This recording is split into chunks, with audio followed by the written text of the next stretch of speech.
शेतकरी मित्रांनो, आज मी तुम्हाला खूप महत्त्वाची आणि खूप इंटरेस्टिंग माहिती सांगणार आहे। जर तुम्ही कापूस उत्पादक शेतकरी असाल ना, तर ही माहिती तुम्हासाठी खूप महत्त्वाची ठरणार आहे।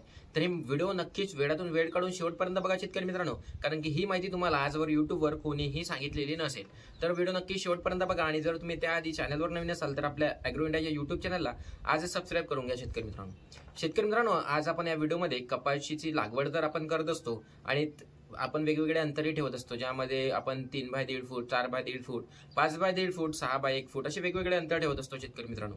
पण अंतरानुसार आपल्या एका एकर क्षेत्रामध्ये कपाशीच्या झाडांची संख्या किती असते आणि त्यापासून आपल्याला उत्पन्न हे किती होऊ शकतं, याबद्दल मी तुम्हाला एक छोटासा फॉर्म्युला सांगतोय, जे तुम्ही घरच्या घरी सुद्धा आपण कॅल्क्युलेशन करून काढू शकतो। शेतकरी मित्रांनो, सगळ्यात प्रथम तर जर आपलं अंतर हे 3 बाय 1.5 फूट असेल तर आपल्या एका एकर क्षेत्रामध्ये किती झाडांची संख्या बसेल असा प्रश्न तुम्हाला नक्कीच पडत असेल। तर शेतकरी मित्रांनो, 1 एकर म्हणजे 43,560 स्क्वेअर फूट, तर 3 बाय 1.5 फूट म्हणजे शेतकरी मित्रांनो टोटल झालं 4 बाय 5 फूट, टोटल येते आपल्याला 9,680। म्हणजे शेतकरी मित्रांनो, आपल्या एका एकर क्षेत्रामध्ये कपाशीच्या झाडांची संख्या बसते 9,680 जर आपलं अंतर हे 3 बाय 1.5 फूट असेल। त्याचबरोबर शेतकरी मित्रांनो, जर आपलं अंतर हे 4 बाय 1.5 फूट असेल तर आपल्या एका एकर क्षेत्रामध्ये झाडांची संख्या बसते 7,260।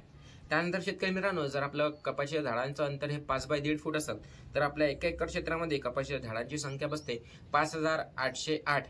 त्याचबरोबर शेतकरी मित्रांनो, जर आपलं कपाशीच्या झाडाचं अंतर हे 6 बाय 1 फूट असेल तर आपल्या एका एकर क्षेत्रामध्ये कपाशीच्या झाडांची संख्या बसते 7,260।